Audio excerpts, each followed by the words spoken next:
Hi guys, welcome back to the channel. मैं हूं शशांक और मैं रहता हूं स्विट्ज़रलैंड में और हम बनाते हैं videos about travel, information and our lifestyle in Switzerland. So हमारे चैनल पर और इंस्टाग्राम पर काफ़ी लोगों के क्वेश्चंस आ रहे थे हमें कि अबाउट स्टडीज़ इन स्विट्ज़रलैंड। सो इसी टॉपिक पे हम आज का हमारा वीडियो बना रहे हैं और आपके काफ़ी सारे मिथ्स भी हम इस वीडियो में तोड़ेंगे। सो इस वीडियो को ज़रूर एंड तक देखिए। तो चलिए फिर शुरुआत करते हैं वीडियो की।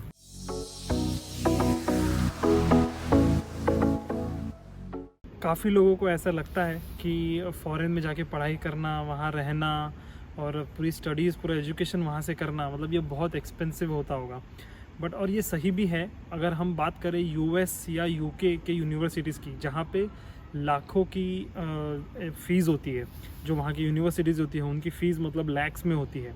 और अगर हम नॉर्मल मिडिल क्लास फैमिली की बात करें तो उनके लिए मतलब लाखों का लोन लेना और फिर बहुत टेंशन की बात होती है वो, राइट। मतलब हम भी मिडिल क्लास से आते हैं, इसलिए I mean we can understand कि it's not so easy to decide कि हम लैक्स ऑफ रुपीज़ का लोन ले और फिर जाके एजुकेशन करें और उसके बाद क्या होगा, कैसे हम रिपे करेंगे, उसका भी टेंशन होता है। बट सब जगह पे ऐसा नहीं है और ख़ास करके स्विट्ज़रलैंड में तो बिल्कुल ही ऐसा नहीं है। तो स्विट्ज़रलैंड में दो टाइप्स ऑफ यूनिवर्सिटीज़ होती हैं। जैसे यहाँ पे पब्लिक यूनिवर्सिटीज़ होती हैं और प्राइवेट यूनिवर्सिटीज़ होती हैं। तो प्राइवेट यूनिवर्सिटीज़ ऑब्वियसली मतलब बहुत एक्सपेंसिव होती है, तो और वो उनको हम ऑप्शन में भी नहीं रखेंगे। बट यहाँ पे पब्लिक यूनिवर्सिटीज़ भी होती है जो कि गवर्नमेंट फंडेड होती है और उनकी फ़ीस यहाँ पे बहुत ही कम होती है। मतलब अगर कुछ यूनिवर्सिटीज़ की बात करें तो उनकी फ़ीस यहाँ पे होती है 300 फ्रैंक्स पर ईयर से लेकर 1000 फ्रैंक्स पर ईयर तक। मतलब ये कुछ कोर्सेज़ का मैं एग्जांपल दे रहा हूँ, वैसे it will vary depending upon कौन सा आप कोर्स ले रहे हैं, वो थोड़ी बहुत वैरी होगी। बट इस रेंज में यहाँ पे फ़ीस होती है जो कि आप देखेंगे मतलब पड़ता है अराउंड 80,000 रुपीज़ पर ईयर। मतलब ये तो इंडियन कॉलेजेस से भी कम है। तो यहाँ की पब्लिक यूनिवर्सिटीज़ में फ़ीस तो कम है ही, प्लस यहाँ की काफ़ी सारी यूनिवर्सिटीज़ स्कॉलरशिप्स भी ऑफ़र करती है। गवर्नमेंट को यहाँ पे एजुकेशन का बहुत इंपॉर्टेंस है, इस वजह से they have made it sure कि यहाँ पे अच्छा एजुकेशन आपको बहुत ही लो कॉस्ट पे मिले। इस वजह से आपका जो यहाँ पे कोर्सेज़ की फ़ीस होती है, एडमिशन फ़ीस वगैरह जो सेमेस्टर फ़ीस होती है, वो बहुत ही निग्लिजिबल होती है।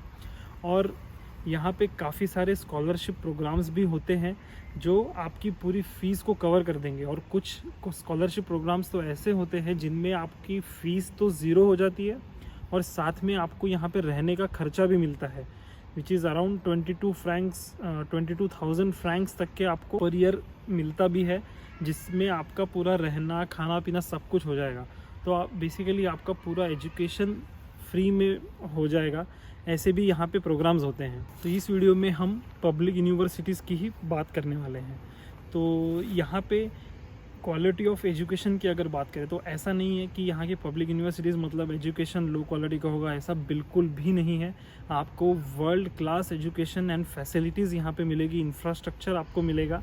और यहाँ पे मतलब कुछ यूनिवर्सिटीज़ जैसे यूनिवर्सिटी ऑफ ज्यूरिक जो है, इतिहा जिसे बोला जाता है, वो वर्ल्ड के टॉप 6 यूनिवर्सिटीज़ में आती है, मतलब 5th 6 इस पे ही आती है।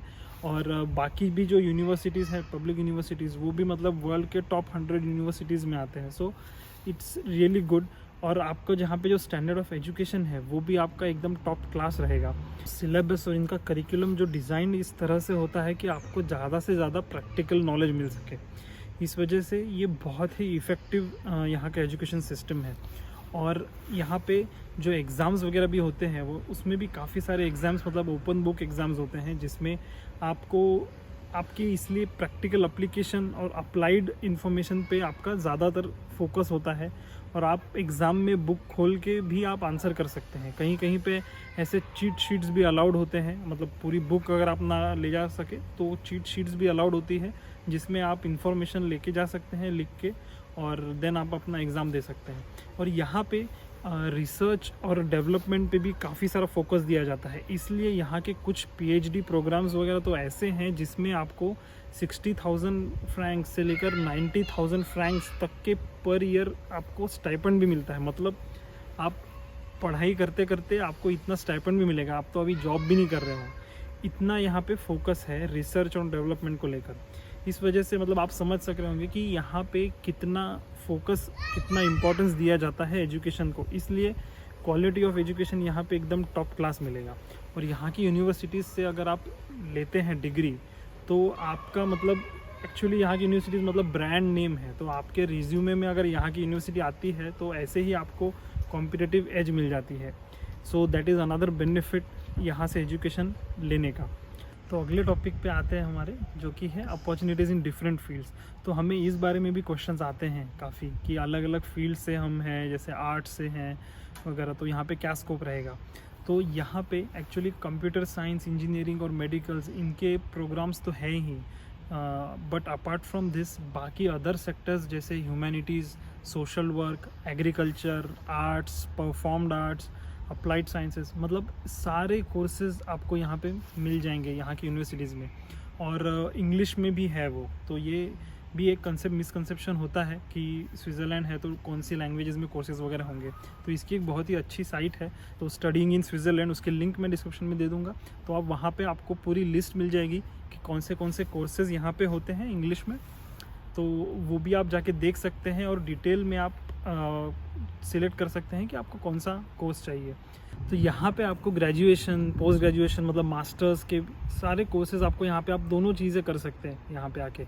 और आपको बेसिकली आपने चाहे बीए किया हो या बीकॉम किया हो या कोई भी आपने किया हो आर्ट्स में वगैरह, तो आप यहाँ पे आके मास्टर्स कर सकते हैं और उसके बाद आप जॉब वगैरह या फिर पीएचडी वगैरह भी देख सकते हैं, कोई भी आप डायरेक्शन में जा सकते हैं। और इसके बाद अगर हम बात करें कॉस्ट ऑफ लिविंग की, तो हमने जैसे देखा कि एक मेजर जो एक्सपेंस होता है वो तो होता है आपकी ट्यूशन फ़ीस, मतलब जो यूनिवर्सिटी जो फ़ीस होती है। तो वो तो हमने फर्स्ट पॉइंट में बात किया कि वो आपका एकदम लो कॉस्ट पे हो जाएगा, या फिर अगर आपको स्कॉलरशिप मिलती है तो फिर तो क्या ही बात है, मतलब वो आपका एकदम ज़ीरो ही हो जाएगी फ़ीस।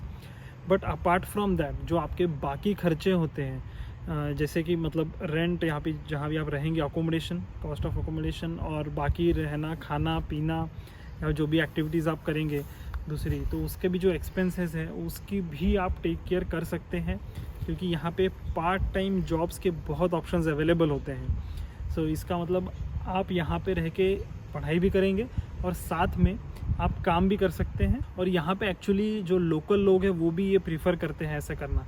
और यहाँ पे बाय रूल स्विट्ज़रलैंड में आप हफ्ते में 15 आवर्स काम कर सकते हैं एज अ स्टूडेंट। तो कॉस्ट ऑफ अकोमोडेशन की अगर बात करें तो यहाँ पे मतलब स्विट्ज़रलैंड वैसे एक्सपेंसिव कंट्री तो है और यहाँ पे बाकी एक्सपेंसेस भी काफ़ी ज़्यादा होते हैं, बट स्टूडेंट्स के लिए ये बात थोड़ी अलग पड़ती है, क्योंकि यहाँ की यूनिवर्सिटीज़ जो है वो स्टूडेंट हाउसिंग प्रोग्राम्स चलाते हैं, जिसमें आपको कम प्राइजेज़ में रूम्स मिल जाते हैं। तो आपका अकोमोडेशन जो है वो बहुत कम प्राइस में हो जाएगा।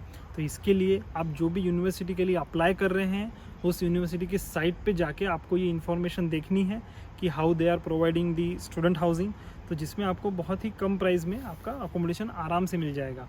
और उसके बाद आपका जो बाकी एक्सपेंसेस है वो आप फिर अपने पार्ट टाइम जॉब से तो इजीली कवर कर लेते हैं।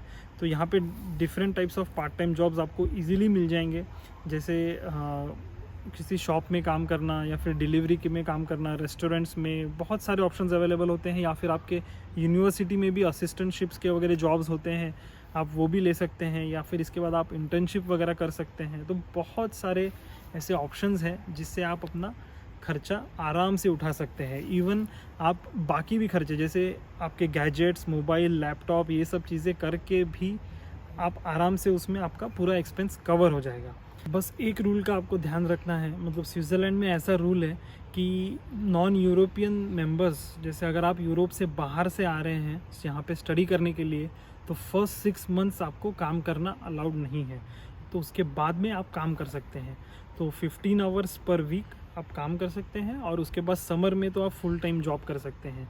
सो इससे आपके एक्सपेंसेस ये कवर हो जाएंगे, बट उस रूल का आपको ध्यान रखना है। तो इसमें एक टिप ये है कि आप अगर प्लान करेंगे आना तो आप फॉल में प्लान करिए, मतलब जो अगस्त और सितंबर में सेमेस्टर शुरू होता है आप तब प्लान करिए।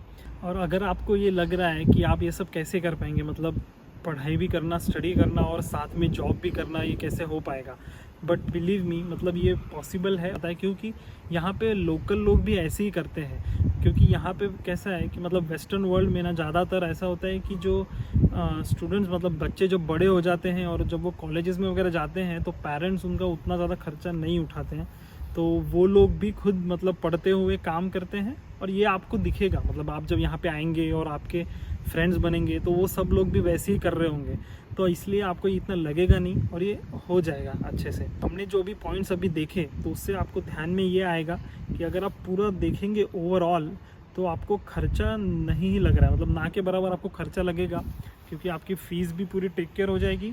तो आपको पता चलेगा कि आपके एक्सपेंसेस यहाँ पे मतलब बहुत ही कम एक्सपेंसेस में आपका पूरा एजुकेशन हो जाएगा। मतलब अगर आप ग्रेजुएशन के लिए आ रहे हैं या मास्टर्स के लिए आ रहे हैं, ग्रेजुएशन यहाँ पे होता है 3 इयर्स का और मास्टर्स प्रोग्राम यूजुअली होता है 2 इयर्स का। और इसके बाद जब आपका एजुकेशन हो जाएगा उसके बाद आपको यहाँ पे मिलते हैं 6 मंथ्स जिसमें आपको जॉब ढूंढना है। और जॉब यहाँ पे भी जॉब अपॉर्चुनिटीज़ भी काफ़ी होती है स्विट्ज़रलैंड में, क्योंकि स्विट्ज़रलैंड की इकोनॉमी बहुत स्ट्रॉन्ग है और यहाँ पे सभी सेक्टर्स में जॉब्स भी अवेलेबल है। और वो 6 मंथ्स में आपको जॉब मिलना भी काफ़ी उसके चांसेस बहुत ज़्यादा होते हैं, क्योंकि हमने एक हमारे पुराने वीडियो में भी बात की थी इस बारे में कि किसी भी कंपनी को अगर बाहर से कोई बंदा हायर करना है, मतलब EU के बाहर से, तो उनको काफ़ी रिस्ट्रिक्शंस होते हैं। उन्हें ये जस्टिफाई करना पड़ता है कि उन्हें स्विट्ज़रलैंड में कोई बंदा नहीं मिला उस काम के लिए, फिर उन्हें यूरोप में कोई बंदा नहीं मिला, और फिर उन्हें ये सब जस्टिफिकेशन देना पड़ता है। तो कंपनी के लिए वो काम वैसे करना मतलब थोड़ा एक्सपेंसिव होता है। इस वजह से ये सब रूल आप पे लागू नहीं होते हैं, क्योंकि आप स्विट्ज़रलैंड की यूनिवर्सिटी से ग्रेजुएट हो रहे हैं। सो बेसिकली यहाँ पे जो यहाँ की कंपनीज़ होती है they have to prefer the people who are graduating from Switzerland. तो इस वजह से आपको जॉब लगने के चांसेस बहुत ज़्यादा बढ़ जाते हैं। स्विट्ज़रलैंड की यूनिवर्सिटी से एजुकेशन लेने का एक और फ़ायदा है कि अपने आप में ही मतलब ये एक ब्रांड नेम्स हैं कि अगर आपके रिज्यूमे में ये ऐड हो गया कि आपने स्विट्ज़रलैंड किसी भी यूनिवर्सिटी का नाम आपके रिज्यूमे में अगर ऐड हो गया तो आपको जॉब लगने के चांसेस बहुत बढ़ जाएंगे। आपको कहीं मतलब पूरे यूरोप में, पूरे यूरोपियन यूनियन में कहीं पे भी इजीली जॉब लग सकता है, या फिर पूरे वर्ल्ड में भी, क्योंकि ये वेल नोन यूनिवर्सिटीज़ हैं। हम तो अभी तक हमने देखा कि यहाँ पे एजुकेशन लेने के कैसे फ़ायदे हैं और कैसे आप अपने एक्सपेंसेस वगैरह भी कवर कर सकते हैं, तो काफ़ी सारे प्रोज़ हैं। तो अगर अब बात करें कि आपको यहाँ पे कैसे अप्लाई करना है, तो बेसिकली यहाँ पे मतलब स्टूडेंट वीज़ा आपको लेना पड़ता है और उसके लिए मतलब काफ़ी सारी एक प्रोसेस है लंबी। तो उसके ऊपर हमने बताया जैसे मैंने कि हम how to apply for the universities in Switzerland, इसके ऊपर हम एक डिटेल में वीडियो ज़रूर बताएंगे। बट उसके कुछ पॉइंट्स की अगर बात करें तो यहाँ पे आपको GRE जो है ये एग्ज़ाम मैंडेटरी नहीं है। आपको टॉफल या IELTS इन दोनों एग्ज़ाम्स में से आपको एक देनी पड़ेगी, और साथ में आपको 21,000 फ्रैंक्स इतना पैसा आपके बैंक अकाउंट में होना चाहिए। ये आपको प्रूव करना पड़ता है, और उसके लिए आपको लगता है एक बैंक अकाउंट ऐसी बैंक में जो स्विट्ज़रलैंड में उसकी ब्रांच होनी चाहिए और आपके कंट्री में भी उसकी एक ब्रांच होनी चाहिए। ऐसे ब्रांच में आपको अपना अकाउंट ओपन करना पड़ता है और उसमें 21,000 फ्रैंक्स रखने पड़ते हैं। सो इस प्रोसेस के बारे में भी हम डिटेल में बात करेंगे हमारे अगले वीडियो में। अगर आप चाहते हैं हम इस पर वीडियो बनाएं तो कमेंट सेक्शन में हमें ज़रूर बताइए, और उम्मीद करते हैं कि आपको ये इन्फॉर्मेशन पसंद आई होगी और ये मोटिवेटिंग लगा होगा। तो प्लीज़ सब्सक्राइब कर दीजिए हमारे चैनल को। काफ़ी लोग हमारे वीडियोस देखते हैं बट सब्सक्राइब बिल्कुल नहीं करते हैं, मतलब 80% लोग ऐसे हैं जो सब्सक्राइब नहीं करते हैं। सो गाइस सब्सक्राइब कर दीजिए, ये बिल्कुल फ्री होता है, और कमेंट कीजिए। हम चाहते हैं कि आप मोटिवेट हो बाहर आने के लिए, स्टडी करने के लिए, क्योंकि यहाँ पे आपको इंटरनेशनल एक्सपोजर मिलता है जो आपके पर्सनैलिटी डेवलपमेंट के लिए भी बहुत अच्छा है। सो होपफुली आपको ये वीडियो अच्छा लगा होगा। सो शेयर कीजिए ऐसे आपके फैमिली मेम्बर्स के साथ, अगर कोई सोच रहा है स्टडी करने का बाहर जाके। तो मिलते हैं फिर हमारे अगले वीडियो में। Till then bye bye and take care.